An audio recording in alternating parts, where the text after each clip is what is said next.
I know most kids may be wondering, who came up with homework? It's so horrible.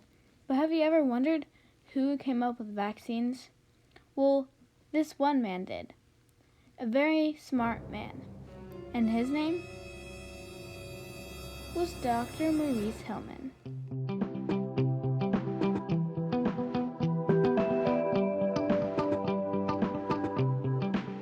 Maurice Ralph Hilleman was an American microbiologist who specialized in the development of vaccines, and he developed over 40 vaccines which have been estimated to have saved 8 million lives per year.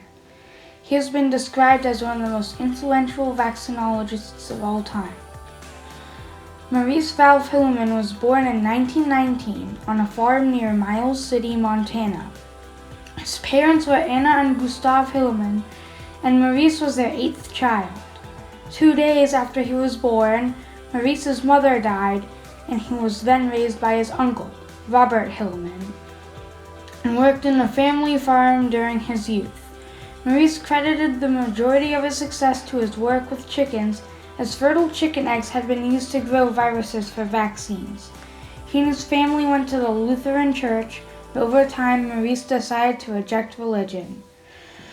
Maurice almost wasn't able to attend college due to a lack of money.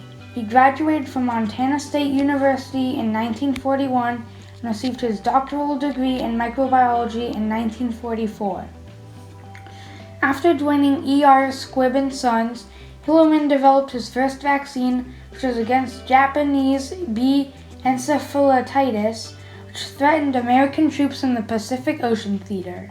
He was also the chief of the Department of Respiratory Diseases at Army Medical Center, and while there discovered that based on the genetic changes the influenza virus mutates, a yearly vaccine would be required against it. In 1957, Maurice joined Merck & Co. as head of its new virus and cell biology department. While working there, Hilleman developed 40 experimental vaccines, as well as licensed animal and human vaccines. Hilleman was one of the first people to recognize that the 1957 outbreak of influenza in Hong Kong could become a major pandemic. Working with others, he created one of the most important vaccines of its time, as it both saved hundreds of thousands of lives and earned him the Distinguished Service Medal.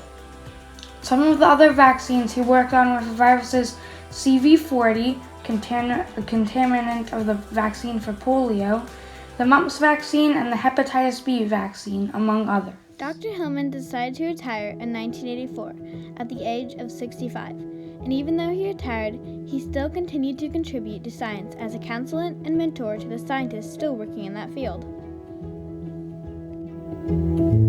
Only 4 years later was he awarded by President Ronald Reagan. He was awarded the National Medal of Science, and this is the highest science award given in the U.S. He was also awarded many other awards like the Lascar Public Service Award and the Prince Mattiel Award. Hilleman had a unique personality. He was a forceful man who was still modest at his claims. And the cool thing about him was that most scientists named things after them, but none of his vaccines or discoveries were. He would often run his laboratory like a military unit. And guess what? He was always in command. He did have a bad side though. He'd use profanity to freely drive his arguments at home. And for a time, he kept a row of shrunken heads, fake ones made by his children, in his office as trophies that represented each of his fired employees. Maurice was perhaps the best public health figure in the 20th century, and Maurice and his colleagues helped to discover more than 40 vaccines. 14 of these vaccines are clearly recommended in the United States today, and Maurice helped to develop 8 of these vaccines. Sadly, Maurice Hilleman died at the age of 85 on April 11, 2005 because of cancer. But even after his death, he's still remembered to this day. He isn't just remembered by science, but as a doting husband and a loving father. Not many people know about him today, even though he was awarded by a president. So let's spread the word. My other daughter, Kirsten, was about 1 year old at the time that we had the vaccine coming along, not yet licensed, but fairly far along. And she became a volunteer. And a picture was taken of Gerald convincing her sister that she ought to take the vaccine.